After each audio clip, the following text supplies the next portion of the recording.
using a chair, or you could use a wall just for some balance, and I'm standing on a yoga block to allow my opposite leg to drop down towards the floor if it needs that little bit more space.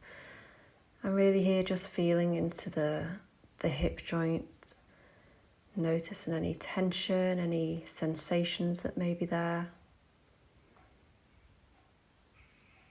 Stepping off the block and just seeing if that makes any difference, seeing what kind of movements might be helpful here. Changing legs, trying it again here. Again, you can stand with one foot on the block or just standing on the floor, changing from side to side. Noticing any patterns that are being held, any tension, any warmth, any tightness, any tingling.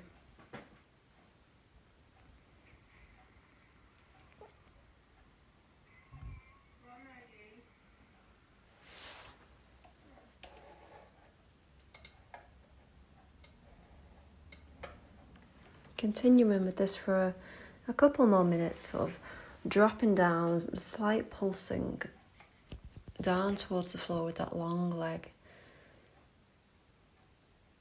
Giving the foot a little shake from side to side. Trying to loosen off the tension that's being held in the lower limbs for me at this moment.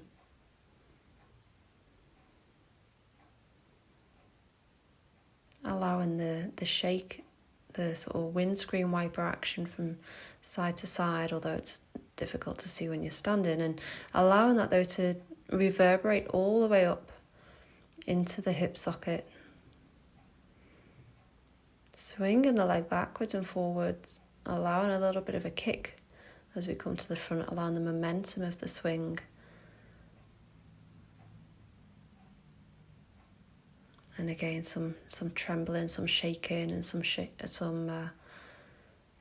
of shimmying around the hip joints. Just allowing any tension to loosen off.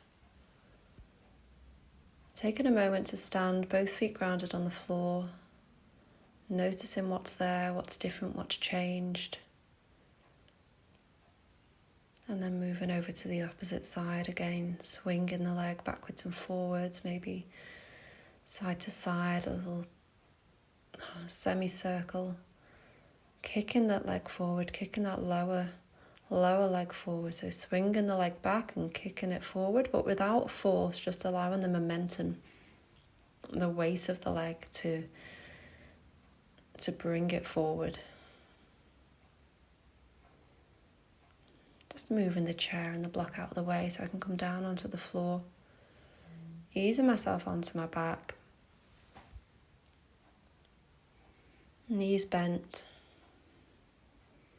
And allowing for any movements, any kind of stretching or pandiculation, any natural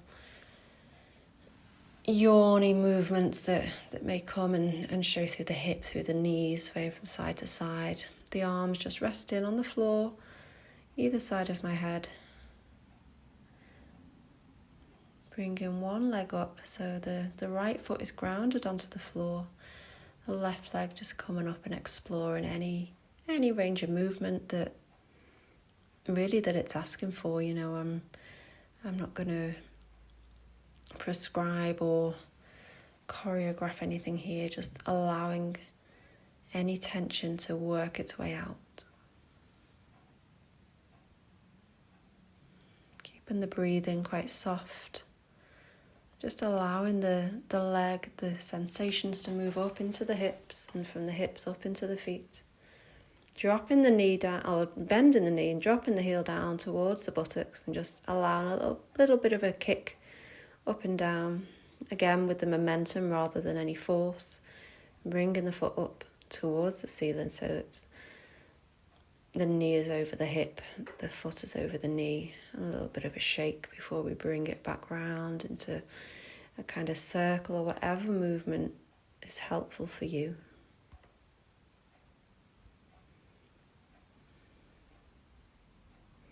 And remembering that the movements don't need to be the same, they don't need to look a particular way.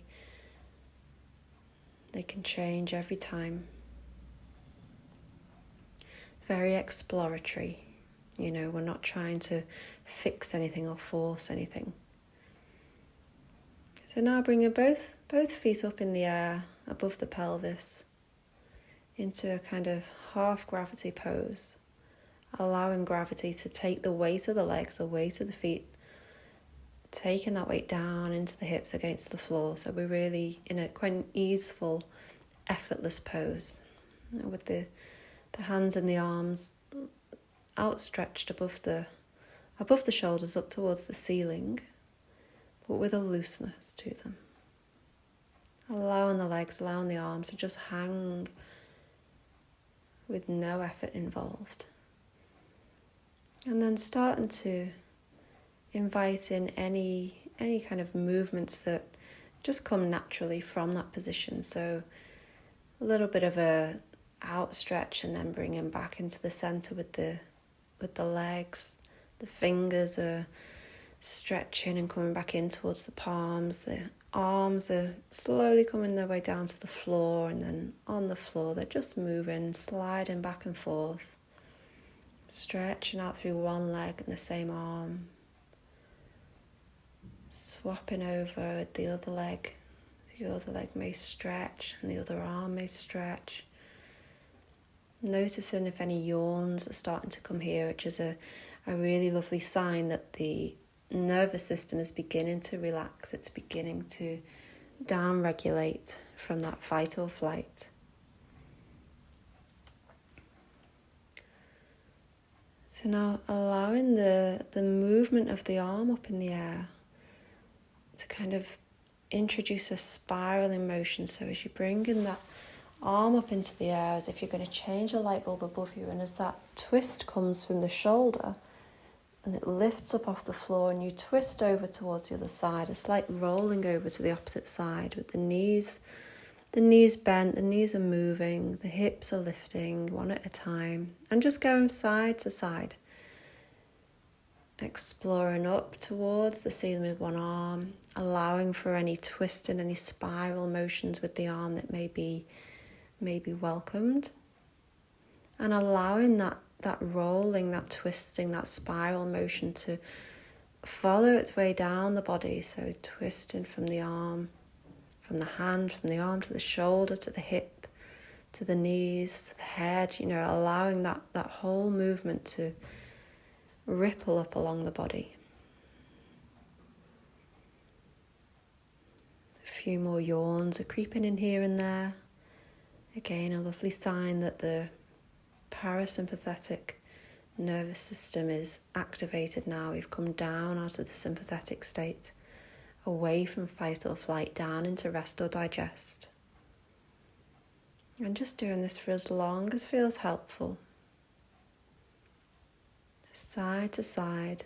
Doesn't need to be very far rolling side to side. It might be just barely crossing the midline as you lie on your back.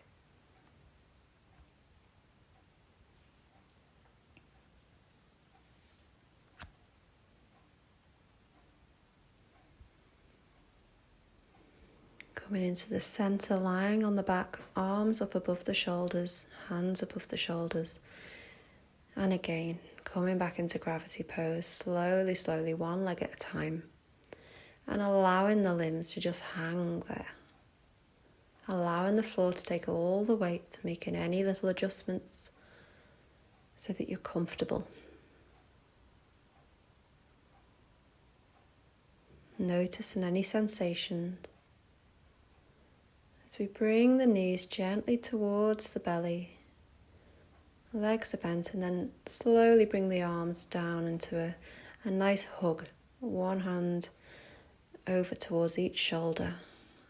And then any movements that come here, you're giving yourself a lovely tactile hug, a real calming, soothing action that we can do for ourselves anytime. Maybe a small sway of the hips from side to side, or the knees from side to side. Here I'm just having a little bit of a fetal roll, so rolling myself up My head and my shoulders up towards my knees, but without forcing anything. And then relaxing the feet down onto the floor again. Releasing the arms. And allowing the hands to rest on the belly, connecting with the midline. Feet are grounded. Knees are bent. If you feel that you'd like some more space across the lower back, across the sacrum, you can widen your feet out a little more, bringing the knees, just allowing the knees to drop together. And breathing here, just soft, natural breath. Noticing any differences, any changes.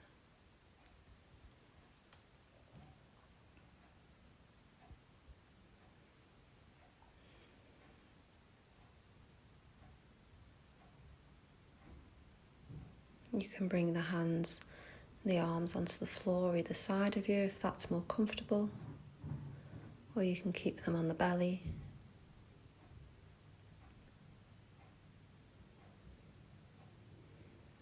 Constructive rest position. Allowing that psoas muscle that runs from the spine near the diaphragm all the way down through the pelvis to the inner thighs, connecting our top and our bottom half of the body. And it's the muscles where we activate them if we want to curl up into a ball, into a fetal sort of brace position, or equally we use them if we're sitting, if we're driving, if we're standing or running. So it's a very, very important muscle group, but it can also become very rigid and very tense. So constructive rest is kind of a midway point where it can just come offline for a little while. It doesn't need to be tense, it doesn't need to be elongated or contracted. It can just rest somewhere in the middle.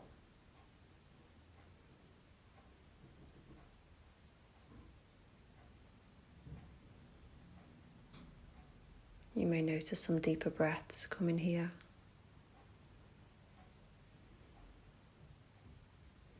Relaxing the jaw, bringing a space between the back teeth. As you bring the feet together and start to sway the knees from side to side. Now they don't need to reach the floor. Just a little bit side to side, as much as is comfortable for you. And then land yourself on one side, doesn't matter which, using your arms as a little bit of a pillow beneath the head.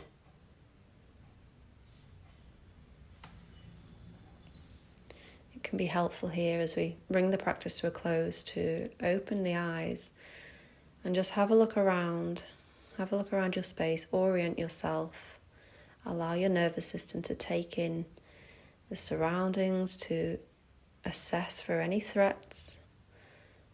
Bringing yourself up, so using that top hand to push yourself up nice and slowly, pausing a little in the midpoint, and again opening the eyes, looking around.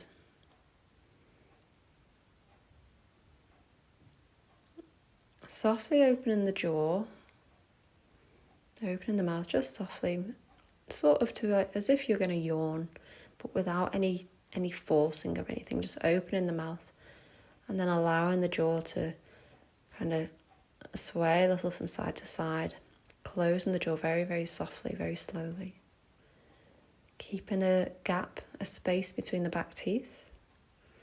As we sit up with our feet together or feet apart if you like, and just arms lightly wrapped around the knees, allowing the head to drop, eyes open. Exploring any movements that feel helpful here as we begin to reintegrate into a more upright position. Still opening the jaw, just noticing any tension that's been held.